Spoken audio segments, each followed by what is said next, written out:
Okay, so as we discussed, in quantum mechanics we need some operators.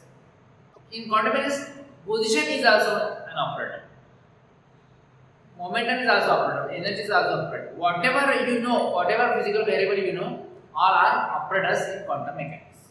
This was the, I guess, second question we discussed earlier. So, because of these operators, we need to solve some few things. In quantum mechanics, all operators are considered as a linear operator. So, first of all, let's see what is linear operator. So, linear operators means the operators which are additive. We don't have their squares. Linear means power must be equal to 1. Suppose O is one operator and it is operating on some function. Okay? This operator has to operate on something. Therefore, we call it as an operator. So, operator has to operate on something. So, this is operating on, let's say, some state psi. This is state. Now, assume this is state. Okay? We don't know what it is, but let's say it is called as a state. Now, when this operates on some state, this will give me some value. Okay? And this value will be something. Let's say A is my value. Okay? Let's call this operator A is there. And when it is operating on the function or state, I am getting some number into the same function.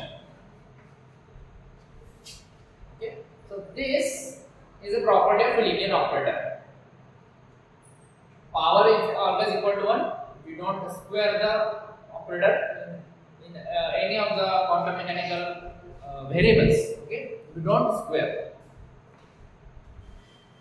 Sometimes we need non-linear operator. That time we can have some functions, but the real variables, the real physical variables are linear operators. The another property, this is first property. Okay, this is called as the eigenvalue equation. Okay, why is called as eigenvalue equation? So this is an operator,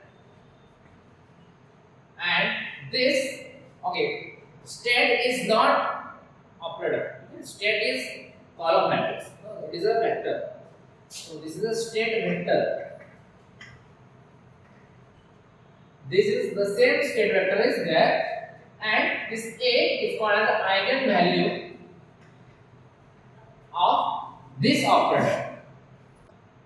This small a is the eigenvalue of this operator A, and therefore this equation is called as the eigenvalue equation. Now, the linear operators have another property that if I have two operators. Okay. Suppose I have operator A. When operated, I will get the value A, this eigenvalue, and I have another operator B, and its eigenvalue is small b. Then, if I operate the combination of them, then I will also get the combination here. So this means I can add these two operators and act on this, and this must be equal to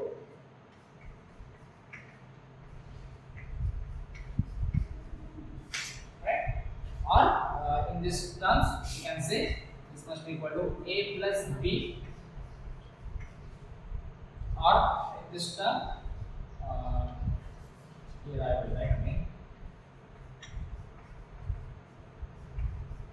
So this is the property of linear operator. So if A and B are linear operators, then this must be true, and all quantum mechanical variables are linear operators. In mathematical physics, we have learned this equation to find out the eigenvectors, where x is the eigenvector and lambda is the eigenvalue of that particular matrix A. Here also same is the condition, but you can see there was no lambda minus lambda, right? So how we do this? So if I expand this will be A x minus lambda I x, but I into x will be x itself. So this is A x minus lambda x. So now I will shift this lambda to other side, and this is the eigenvalue. Same equation we wrote in the quantum mechanical procedures. So it is same.